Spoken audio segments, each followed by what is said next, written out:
ஒரு ATM card மாதிரி அப்படின்னு வச்சுக்கலாம் நம்ம. எப்போ வேணா வந்து நமக்கு பணம் தேவை அப்படின்னா ஒரு ஏடிஎம் பூத்தை பார்க்குறோம், அங்கே போய் பணத்தை எடுத்துட்டு வந்துடுறோம். முன்னையெல்லாம் ஒரு காலத்துல செக்கை போட்டு பேங்க்குக்கு போய் அது பேங்க் வந்து அன்னைக்கு வேலை செய்யக்கூடிய நாளாக இருக்கா இதெல்லாம் பார்த்துட்டு கியூல நின்று பணம் கொண்டு வந்து அந்த பணத்துக்கு ஏற்ற மாதிரி நம்ம வந்து செலவு பண்ணிட்டு இருந்தோம். அது போய் இப்போ வந்து நமக்கு ஜிபே வந்துட்டு இன்னுமே ஈஸியாக இருக்கு இப்போ நமக்கு. அந்த ஜிபேயை விட கூட நம்ம ஏடிஎம்ங்கிறது வந்து ஒரு கரன்சியை கையில தொட்டு நம்ம வந்து தின வாழ்க்கையில நம்ம யூஸ் பண்ணணும்னா அதுக்கு நம்ம ஏடிஎம் யூஸ் பண்றோம். அதே மாதிரி நமது இந்த தியானம் அப்படிங்கிறது வந்து எந்த நேரத்துல எப்ப வேணாலும் நம்ம செய்யலாம். சிம்பிளா தியானம் அப்படின்னு நம்ம என்ன அப்படின்னு பார்த்தோம்னா நம்ம இந்த மனதை வந்து காலி செய்ய வேண்டும். அந்த காலி செய்யறதுதான் வந்து நம்ம தியானம் அப்படின்னு சொல்றோம்.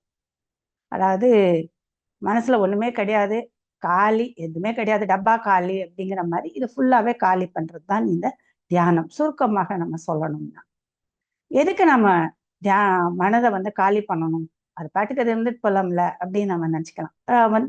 ஒரு சராசரியா நமக்கு வந்து ஒரு 12,000 இருந்து 60,000 எண்ணங்கள் நமக்கு வந்துட்டே இருக்கு. ஆனா நம்ம இப்படி ஏதாவது ஒரு வாய்வை பார்த்தோ இல்ல நம்ம எதையார் பத்தி கேட்கும் போதுதான் நம்ம மனசுக்குள்ள தோணுது, ஐயோ 60,000 எண்ணங்களா எனக்கு வந்துட்டு இருக்கு அப்படின்னு சொல்லி நமக்கு தெரியும். அது இன்னும் கூட கொஞ்சம் மேல கீழே போகலாம். ஆனா வந்து 60,000 வந்து எண்ணங்கள் வரைக்கும் போகலாம் அப்படின்னு சொல்லியிருக்கு.